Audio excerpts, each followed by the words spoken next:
Zoals jullie ondertussen ook wel hebben opgevangen, staat vandaag niet enkel in het teken van Philanthropy, maar ook in het teken van de 50ste verjaardag van de Koning Baudouin Stichting. C'est avec plaisir qu'à l'occasion de cet anniversaire festif, je cède la parole au CEO de la Fondation Roi Baudouin, Monsieur Brieuc Van Damme.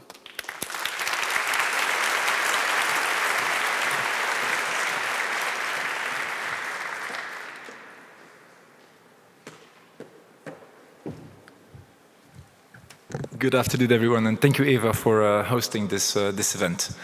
I just wanted to start with a couple of reflections after this day. First of all, as you can imagine, it's incredibly gratifying to be the CEO of KBF on such an occasion. Brieuc and his team did a brilliant job, and I've never received so many love showers as today. I don't know about you, but from the very start, I felt like there was an incredible amount of positive energy, and with everything that's happening in the world, it felt like such a very much needed, amount of fresh air that is going to allow me to be very active and enthusiastic about what we do in the coming weeks. So thank you all for being here and for creating that incredible environment and incredible energy that we've all shared today. A couple of lessons. First of all, and this was quite unexpected, especially in a European context, we've even seen or listened to something about faith-based philanthropy by an unexpected source, which was the Minister of Finance. No, but it's something we're not used to in Europe. But talking to some people, some friends, and some colleagues from Africa and Asia, faith-based philanthropy is very important in the rest of the world. It is a very powerful force of giving and generosity. And having that quite unexpectedly here on the program, I think, was interesting. Unexpected, but interesting. So thank you to the Minister for having opened that subject that was not on the program. Second, I had the chance to go through some of the sessions. I've been to the local session where it was obvious that local philanthropy, local community foundations are truly a vector of bringing people together, which is, of course, very much needed in a polarized world.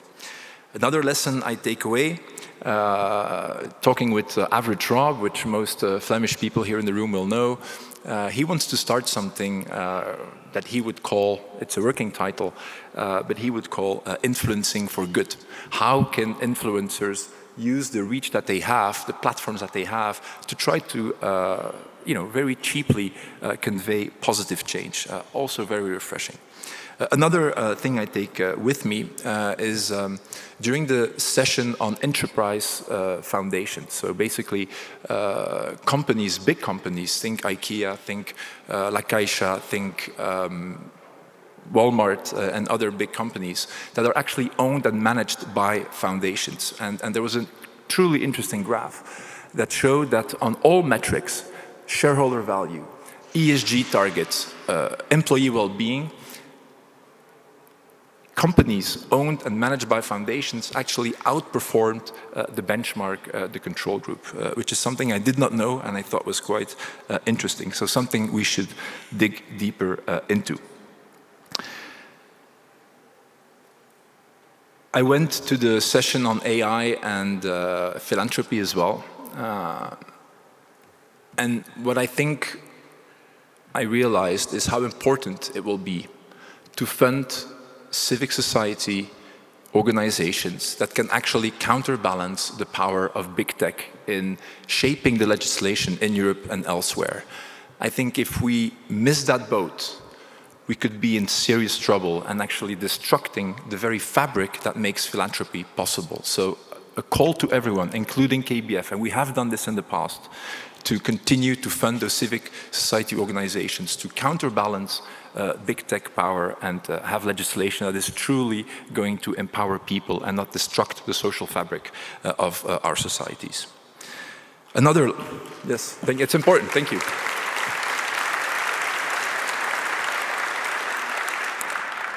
I went to the session on family philanthropy as well, and I loved one of Etienne Eichenberger's quotes, a good friend of mine. Family philanthropy turns out les trahisons légitimes, legitimate treasons, allowing younger generations to go their own way. I thought that was a very beautiful way of empowering the younger generations that indeed want to do philanthropy. And then in the last panel, which I thought was very refreshing, I heard a call by almost all panelists to be more bold. I think Naina took that message home quite well. But also to consider more long-term core funding if we truly want to, face the challenges of our times. So thank you all for those interesting insights. There were probably many others. I couldn't go to all the panels, but thank you all for those many interesting insights. It was an incredible day.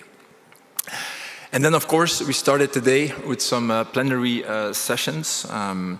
I don't know about you, but just thinking about Mukwege's speech, I still have goosebumps. So thank you, Dr. Mukwege, for your inspiration and the incredible work you've done. We are so proud that you are a partner of KBF and so proud of what you're doing even today. Thank you for celebrating our first 50 years of sharing. And thank you for sharing with us your time, your ideas, your energy, your willingness to shoulder the challenges we all face today. I've learned a lot, and I hope you feel you have too. In particular, I'm still reflecting on that last panel, as I said, what if philanthropy did not exist? We've heard from our distinguished panelists, but I'd like to know what AI would answer to that question. And the answer came and is as follows. A world with no philanthropy would be less equal, less healthy, less innovative, less culturally rich, and less resilient. Now, of course, the friends across the Atlantic have their own strong ideas on philanthropy. So I put the same question to the most famous European AI bots. And here is what it had to say in French. La philanthropie est un pilier essentiel. Philanthropy is an essential pillar of our society. Transatlantic harmony, a precious thing these days. Last week, we published the Barometer of Philanthropy, as we've mentioned before. And the response from the machines matches the answers of the 1,000 people that we surveyed. 4 out of 5 Belgians think philanthropy is important for society. For nearly half of them, philanthropy is even considered as essential.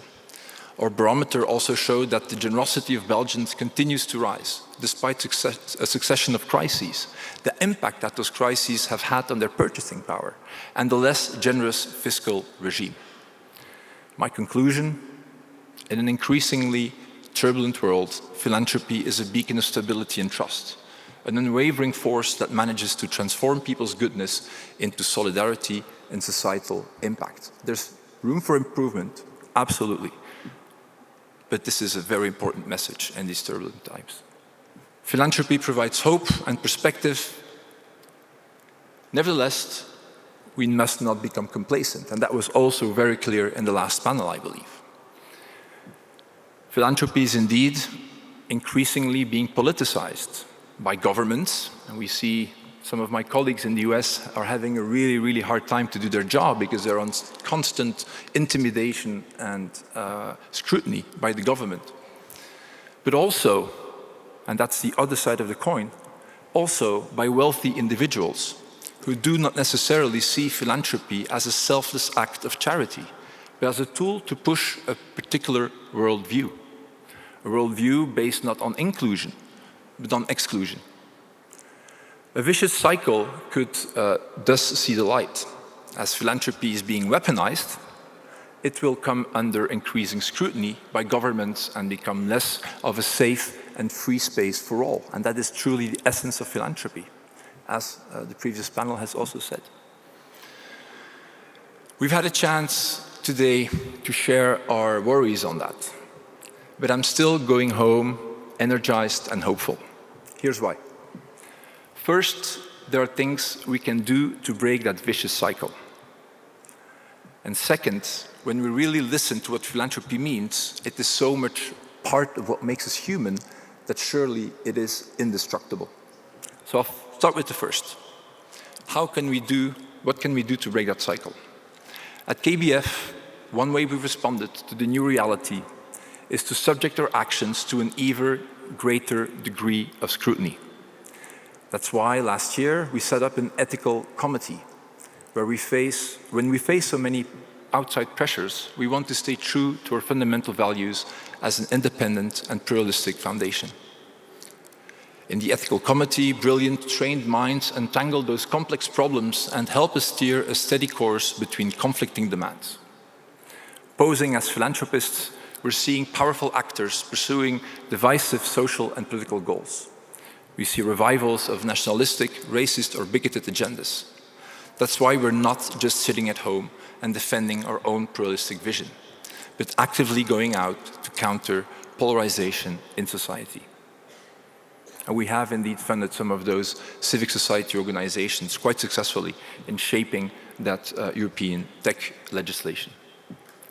We're also developing local community foundations in our country, convinced that solidarity and strengthening the social fabric start close to home, in our communities and in our neighborhoods. Third example, our new democracy program supports projects that strengthen civil society, community dialogue, and free media. But more than that, it puts support for dialogue and respect at the heart of everything that we do.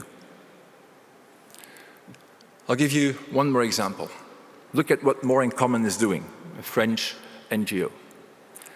They're finding ways to restore dialogue around some of the most bitterly polarizing social issues. Without democratic values and our willingness to truly listen to each other, none of our philanthropic missions can flourish. How can we protect the environment, stimulate entrepreneurship, improve healthcare, democratize access to culture, and empower people if we treat our fellow citizens less than equals? How can we do all that if we are not hearing them and if we are silencing their voice? As I said, I'm going home today full of hope.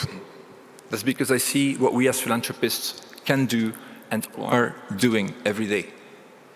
We push back against hate and polarization in society.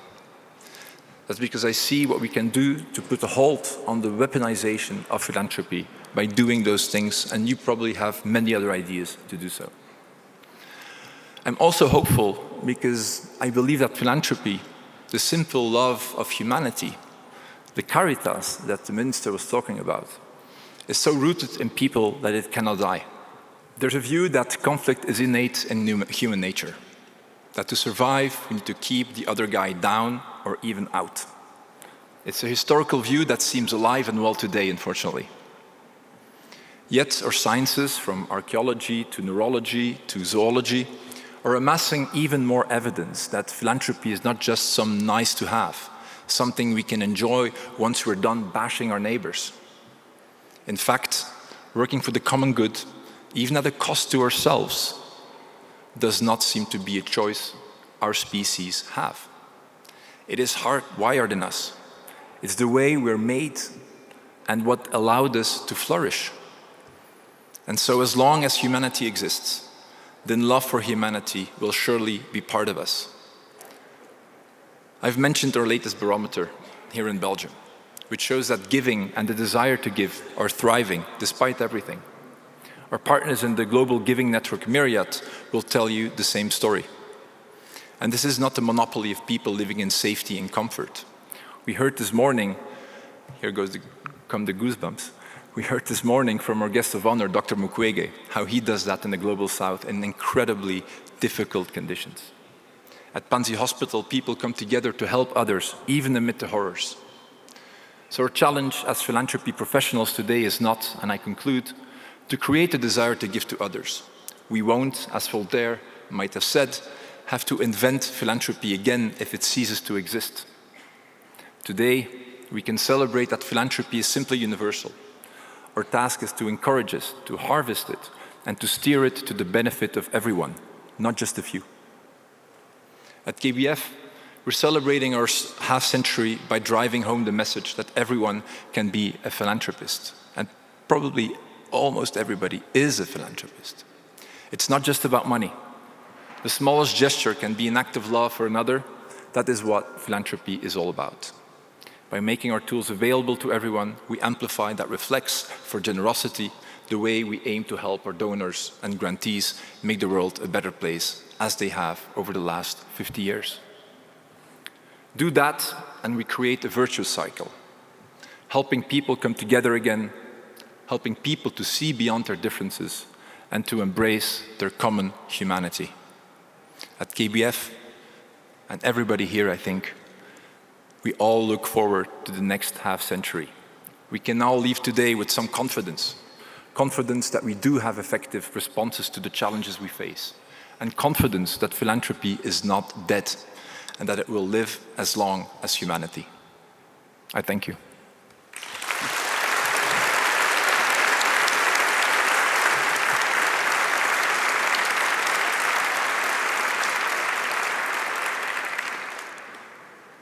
There's a couple of people I would like to thank before going and leaving you to the apéritif, as we say in Belgium.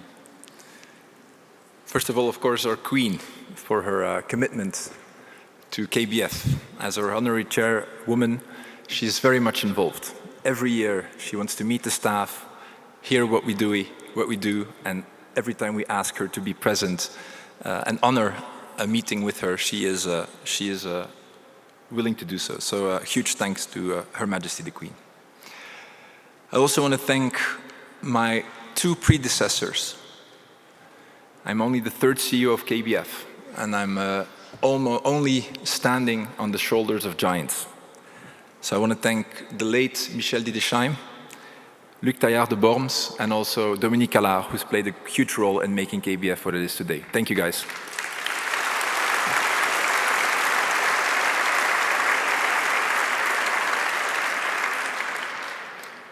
I also want to say something about somebody who's going to leave KBF, Jérémy, who's become a friend over these 6 years. You've done an amazing job, and we're all sorry to see you leave. But you're always welcome to have a drink with us.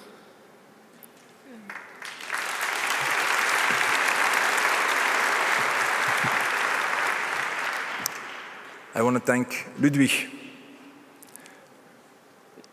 Not only did you brilliantly moderate the last panel, but I know how much stress you've had for the last 12 months in organizing this conference on top of everything else you do. So thank you very much for your leadership and everything you've done.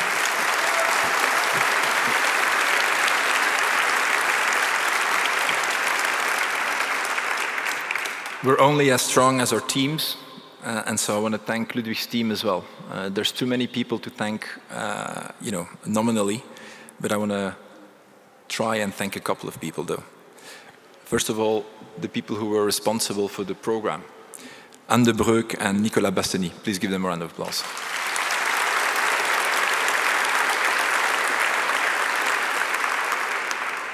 I also want to thank Isabelle Dano and Marijke Goedesen for everything they've done in making this conference a success. I feel like every time I have to give a speech, I need to thank Karine Posquin for some reason. So Karine Posquin, you're doing so much for KBF. You're doing so much for KBF. I'm truly thankful for everything you do, always so discreetly, so professionally. You're amazing. A couple of other people, I'm almost there. I want to thank the two Kathys, Kathy Verlinden and Kathy de Wilder, for the operations. It truly is smooth sailing when you guys are in command, so thank you for that. I want to thank all the speakers and the crew, of course, for everything you've done to make this possible, and last but not least, all my colleagues. I propose that we celebrate downstairs, celebrate philanthropy, celebrate hope. I hope to see you all in 3 years from now. Thank you.